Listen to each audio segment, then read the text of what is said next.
No Ma'amar, o Rebbe está analisando o início da Parashá. O início da Parashá fala o seguinte, Elokim, Hashem, fala com Moshe e diz, eu sou Havaye. Não, ainda não. Calma.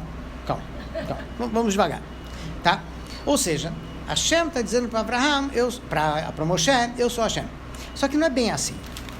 Elokim é um dos nomes de Hashem e Havaye, Yud-Kei Vav-Kei, é outro nome. Tá? Veja bem, para complicar um pouquinho mais, ou tornar as coisas um pouquinho mais difíceis, porque senão não tem graça, existem 7 nomes pelos quais Hashem é conhecido na Torá. Quando eu digo nomes, são nomes que são chamados de nomes sagrados. Por que isso? Porque são 7 nomes que não podem ser apagados e muitas vezes não podem ser, e também não podem ser pronunciados em vão. Sim? Muito bem, não vou entrar agora no 7. Elokim é um deles e Havaye é outro, tá? Nesse passuco vai aparecer mais 2, Kel, Shakai, que eu não estou pronunciando para não falar em vão, tá? E aí tem outros 3 fora esses, tá? Então você vai ter 7. Isso, tá? Então o que diz o início da Parashá? Deixa eu só pegar dentro de um contexto para a gente não fugir muito.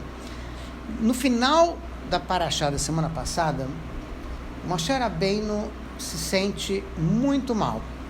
Hashem mandou ele falar com o faraó e libertar todo mundo. O que o faraó fez? Vocês estão com preguiça. E piorou, vamos dizer assim, aumentou a carga no sentido, aumentou o peso da escravidão.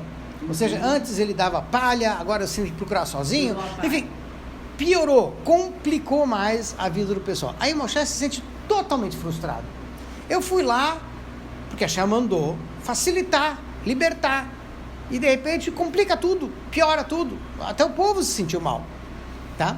Então Moshe questiona a Hashem, lá Mahar é outro, por que você está fazendo isso para o teu povo? Muito bem, isso. E aí, no início dessa Parashá, agora vem a resposta, ou seja, Hashem está dizendo, saiba, eu não sou apenas Elokim, eu também sou Havaye.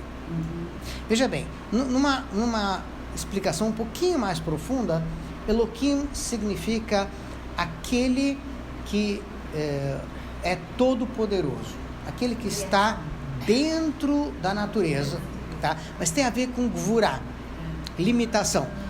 Então ele se oculta dentro da natureza. Ele está presente, mas ele não é visível, por assim dizer. Havaye já indica uma forma de Hashem aparecer de forma mais revelada. E abrangência. Isso. Eu fui, eu sou e serei. Presente, passado, futuro. Então, o que acontece? Hashem está dizendo, não pensa que eu sou apenas Elokim, aquele que parece que se esconde, e aí permite que certas coisas ruins aconteçam. Eu também sou Havaye. Mas isso daqui é uma tradução mais ou menos correta do passuco, tá? Depois ele continua, eu apareci para Abraham, Yitzhak e Yaakov com outros nomes, Kel, Shakai, tá? E esse nome, Havaye, eu não revelei para eles. Então diga para Bnei Israel, Ani Havaye. Diga para eles, eu sou Havaye. Em outras palavras, pode parecer que as coisas estão ruins, mas vocês vão ver, vai ficar tudo bem. Em suma, tá? O Rebbe pega um Ma'amar do Alter Rebbe, uma vez que a data é a data que está ligada com o Alter Rebbe, onde o Alter Rebbe explica melhor o que está acontecendo. Primeiro, a pergunta é, ao falar Ani Havaye, qual é a novidade? Qual é a diferença que faz para o povo saber que Hashem é Havaye? Yud, Kei, Vav, Kei, o inefável tetragrama. Essa é 1. 2. O Passuco menciona, estou na página 3, o Passuco menciona que Hashem não se revelou desse jeito para Abraham, nem para Yitzhak, nem para Yaakov, Sim, mas para vocês agora, exclusivo, inédito, fenomenal, agora sim a Hashem vai aparecer desse jeito. Chegou a hora. Tá, muito bem. É interessante porque o Alter Rebbe, entre outras coisas, pergunta, afinal de contas, o fato de Hashem não ter aparecido assim para Avraham, Yitzhak e Yaakov, quer dizer que Moshe é mais importante. Eu vou revelar para você uma coisa que eu não revelei para eles. Tá. Por outro lado, nesse mesmo trechinho da Torá, Urashi e outros explicam que Hashem, de uma certa forma, está dizendo, puxa, que saudades de Avraham, Yitzhak e Yaakov. Por quê? Eu fiz um monte de promessas para eles, eu disse um monte de coisas para eles, não aconteceu nada até agora, em nenhum momento eles reclamaram.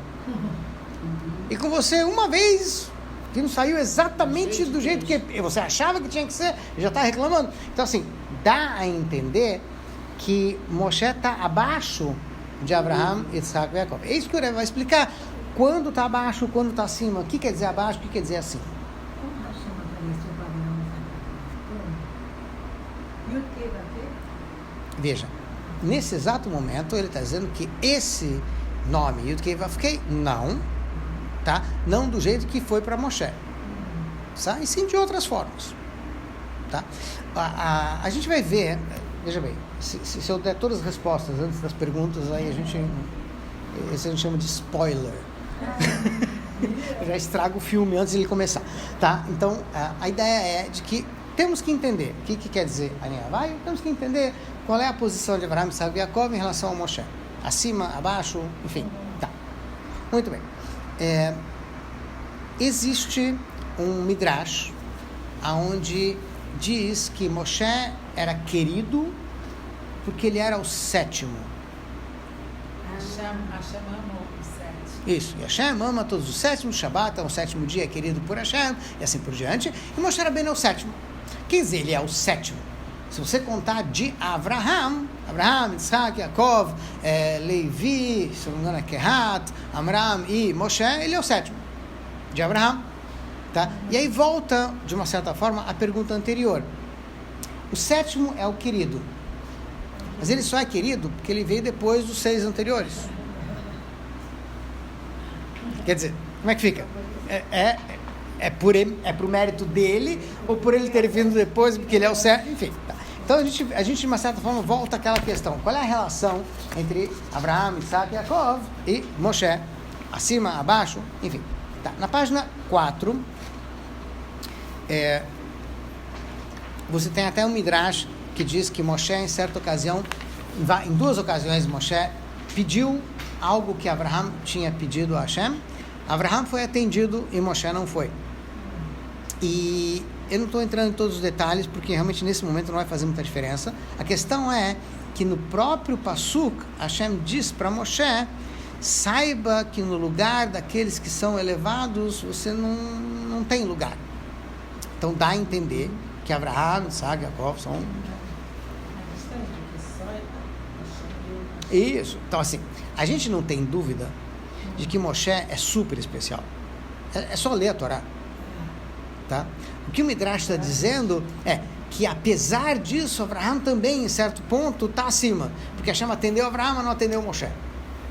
Então, assim, aonde entra um, onde entra a importância do outro?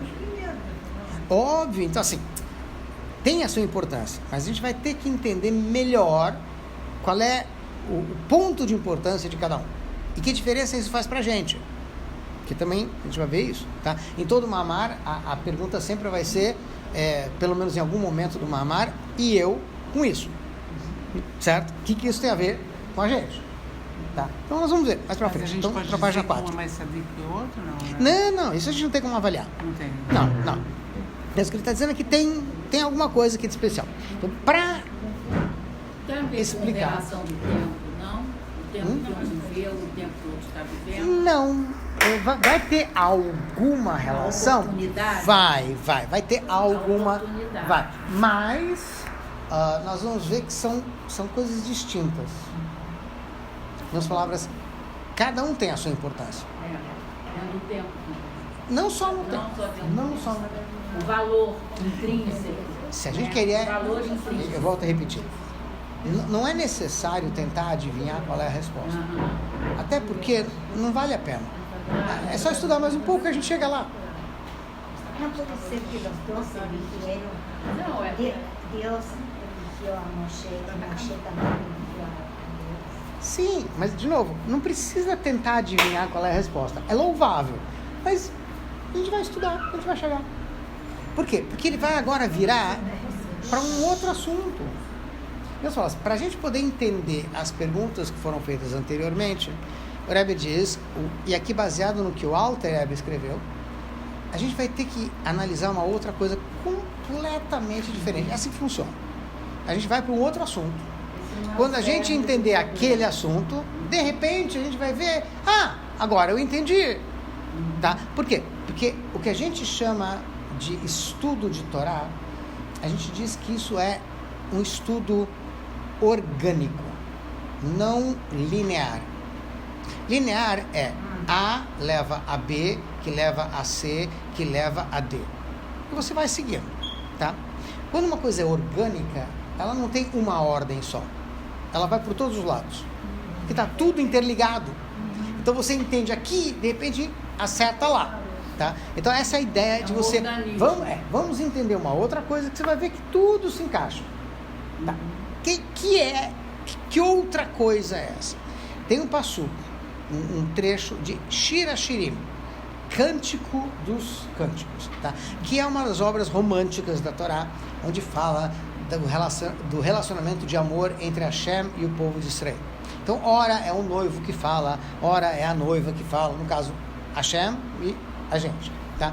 Então, em dado momento, Hashem elogia a gente, fala bem da noiva, vamos dizer assim, usando a seguinte expressão: 60 são as rainhas, Shishim Hema Melachot, sim, de Malká, Ushmonim Pilakshim, 80 são as concubinas, Va'alamot en Mispat, e as jovens não tem número, incontável, tá na página 4, finzinho, tá? Apesar de todos esses números, Achat Hi Yonati, minha pombinha é uma só, Tamati, ela é íntegra, Achat Hi Leimá Barai Leoda, tá? Enfim, tá falando bem da sua noiva e comparando ela com 80, 60, 80, enfim. E aí o Midrash diz o seguinte: que história é essa de 60, 80, que números são esses? Tá. Explica o Midrash o seguinte: 60 são os tratados de Mishnah. Essas são as rainhas. Tá. Muito bem. As concubinas são as Braitot, os outros livros que foram compostos depois da Mishnah, mas que não fazem parte da Mishnah. Veja bem, deixa eu dar um pequeno, muito rápido, introdução histórica. A Mishnah foi compilada por volta do ano 189 da Era Comum, tá? Por Rabi Yehuda Nassi. O objetivo da Mishnah é pegar todas as leis da Torá, práticas, principalmente aqueles casos que a gente pode não saber o que fazer, os casos excepcionais, enfim, e colocá-los de forma organizada para que o lado oral da Torá não seja esquecido. Ou seja, você tem o texto da Torá, que é a Torá Shebichtav, texto escrito. E todo esse texto vem acompanhado de uma tradição. Essa tradição é oral. Então, eu sei que no Shema Israel a gente está falando de colocar uma mezuzá na porta, apesar de que o passuco só te fala, coloca nos umbrais da sua casa, porque oralmente foi explicado o que é uma mezuzá. Então, quando você lê o passuco, é disso que ele estava falando? Tá. Mas se você não tivesse essa tradição oral, o passuco era um enigma. Está falando do quê? Colocar o quê na porta? Ou o tefilin no braço, ou o que fosse. Tá? E assim por diante, uma série de outras coisas que a Torá te fala, por mais que você saiba hebraico e saiba traduzir, não quer dizer que a gente entendeu o sentido. Então tem um lado oral que foi passado de geração em geração. E isso teve que ser compilado por escrito. Isso foi a Mishnah. Então, para a gente poder se ligar com Hashem, que a gente se liga com Hashem através da Torá, sem a Mishnah eu estava perdido. Então, a Mishnah me aproxima de Hashem. Depois que foi compilada a Mishnah, alguns Chachamim se reuniram e procuraram compilar algumas outras coisas que não foram incluídas na Mishnah, que de alguma maneira, Braita, de alguma maneira ajuda a entender melhor a Mishnah. Ou seja, a Mishnah acabou se tornando muito concisa. E tentaram, então, trazer mais explicações, mais informação, para poder entender melhor a Mishnah. Então, no Talmud, na Gemara, quando se analisa uma Mishnah, muitas vezes se traz, mas na Braita está escrito tal e tal coisa. Como é que isso coaduna com a Mishnah? E aí, então, a gente, tudo bem. Isso se explica da seguinte maneira, e aí a gente entende a Mishnah e a Braita. O que é Braita? Muito bem. Braita quer dizer excluída, de fora. Ou seja... Era uma palavra aramaica, né? Claro. Aramaico. Isso. Por quê? Porque a Mishnah é o texto oficial e a Braita é um semi-oficial. E as concubinas. Tá? Então, assim, ele explica que as rainhas, elas estão próximas do rei, as concubinas, mais ou menos. Então, a Braita ajuda a entender, mas muitas vezes, no estudo da Gemara, no estudo do Talmud, uma Braita é usada, é analisada, para a gente poder entender melhor o contexto da Mishnah, e depois é rejeitada. Eu acabo entendendo a Mishnah, e acabo dizendo, sim, mas a Mishnah não concorda com a Braita. Eu consegui entender melhor, mas não é o que está lá, é parecido. Ou seja, o que acontece? A Mishnah é oficial, a Braita não tem exatamente o mesmo peso. Braita. Tá? E ela tem um peso, e é óbvio que isso é importante, mas não é igual o da Mishnah. Então, ela esclarece algumas coisas, mas ela pode ser rejeitada. A Mishnah não vai ser rejeitada, ela vai ser explicada. Tá, muito bem. O que acontece em relação à próxima parte? Explica o Midrash, Va'alamot e moças, o número delas é incontável. Em Mispar, não tem número que possa dar exatamente quantas alamot tem. Bom, essas alamot... São incontáveis? Como? As leis são Isso. incontáveis? Então, dizer assim, as leis, ou seja, todas as questões de Alahá, todas as leis são realmente incontáveis. Por quê? Porque além de você ter o que a gente chamaria de básico, você vai ter situações extraordinárias, você vai ter situações diferentes, épocas diferentes, e também vai se ter leis que se aplicam a essas situações.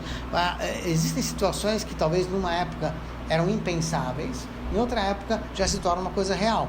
Pode ser que essa coisa nunca aconteça, mas existe a possibilidade de acontecer, então se discute. Então você vai ter discussões sobre N situações. E se acontecer tal coisa? Como é que fica a Alahá? Como é que fica a lei nesse caso? E se for aquela coisa? Como é que fica a lei nesse caso? Deixa eu dar um exemplo, só para a gente ficar viajando muito nas ideias. A Mishnah fala em Masachet Shabbat sobre as melachot. Quais são as atividades proibidas no Shabbat? As 39 atividades proibidas no Shabbat. E vai analisando, tudo bem. Aí, em dado momento, a Mishnah pergunta o seguinte: é proibido a gente fazer essas atividades no Shabbat se elas forem feitas por si só. Eu não fiz, mas elas acabaram sendo feitas. Eu posso ter proveito disso? O exemplo clássico da Mishnah é tingimento de roupa. Tingir roupa. Se você, na sexta... Não, tingir. Eu peguei o terno, que estava mais ou menos preto, mas não estava tão preto como eu gostaria, não estava black is beautiful. Aí, então, eu peguei esse terno e botei ele para tingir. Deixei de molho, na tinta, enfim, no tingimento. Muito bem. E ele vai ficar assim, desde sexta-feira, sei lá, à tarde, até sábado à noite. E depois de X horas, eu tiro o terno e ele tá bom. Mas o que aconteceu? Eu não poderia fazer isso no Shabat. Qualquer um. Se a gente pegasse um terno, ou um pano, ou o que fosse, e fosse botar no Shabat, e fosse botar no Shabat para tingir, não pode. Porque é uma das coisas proibidas de se fazer no Shabat. Pro Rabá. Sim? Agora. Sim. Isso está trabalhando você? Sim. Voltando. A ideia aqui é a seguinte. A gente tem várias coisas que são analisadas além da Mishnah, além da Braita e as Halachot. E a gente parou no meio do tingimento do terno, tá? Então, a ideia aqui, voltando rapidamente, é a seguinte. Na Mishnah se fala que se a pessoa não fez a atividade, a pessoa não colocou o pano terno que seja para tingir no Shabat, então ela não fez nada de proibido. Se o terno ou o que for foi colocado na véspera e foi ficando pronto ao longo do Shabat sozinho, por si só, sim, não tem nenhum problema de eventualmente desfrutar disso depois, por mais que foi produzido por si só no Shabat, e óbvio que alguém começou isso antes, porque alguém colocou para tingir, mas foi antes do Shabat, sim?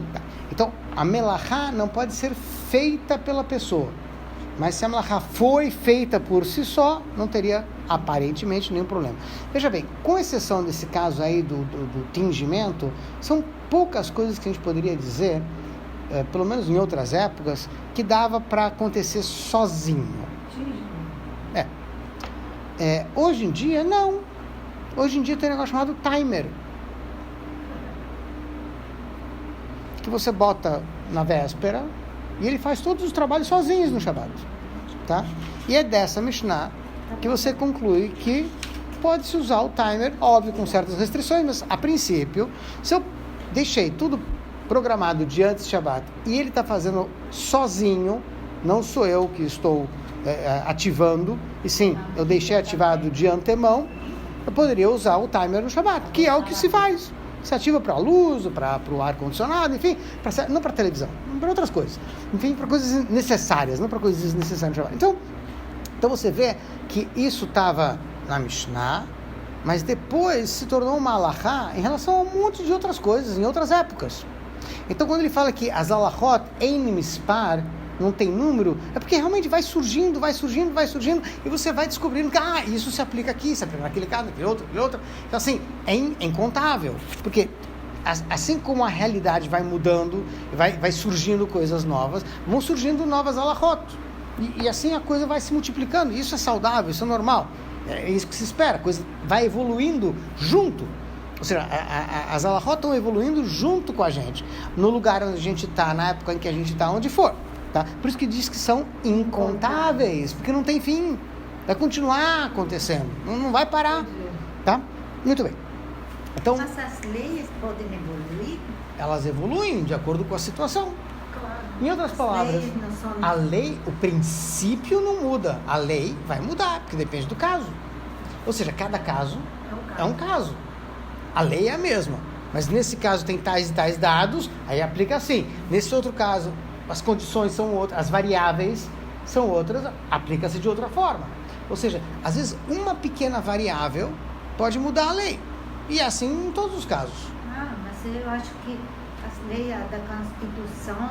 Mesma coisa. Não muda. Veja, muda.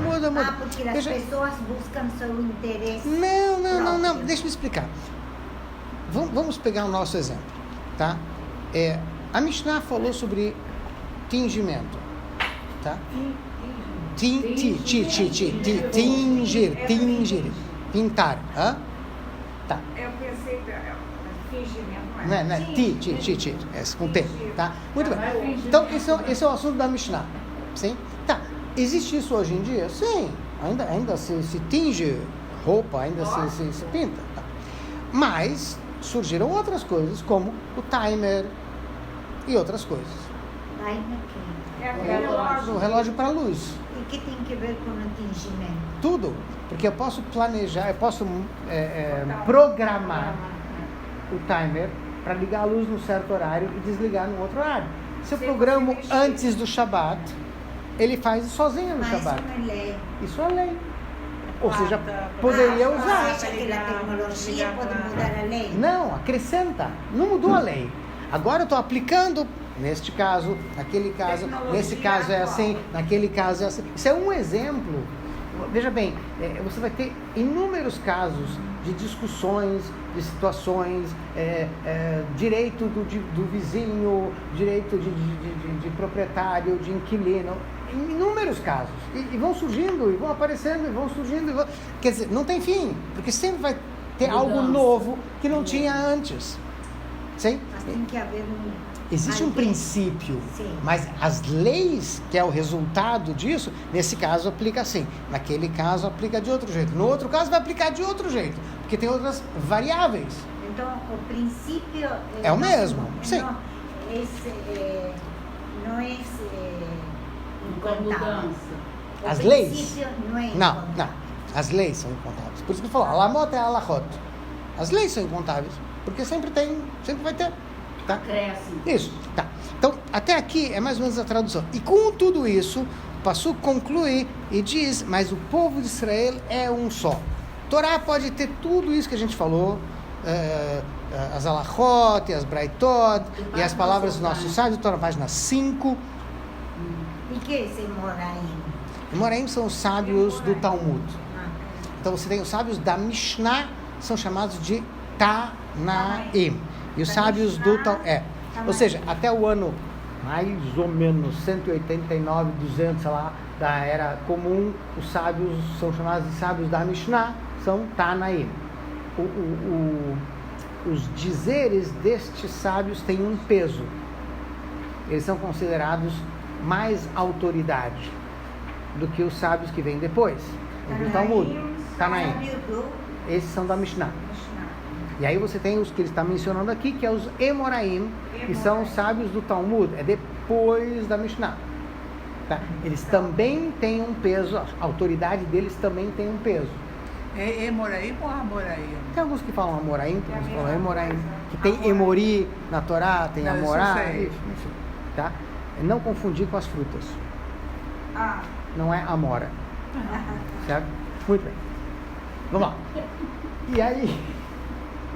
E aí o que acontece é o seguinte,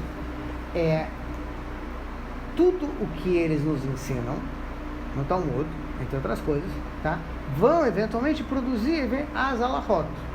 Mas em cada época isso vai surgindo, vai tendo cada vez mais alahot específicas, mais leis relacionadas a casos específicos. Muito bem. Uma das perguntas que a gente vai ver mais pra frente é a seguinte. tá na página. Eu estou na página 5, tá?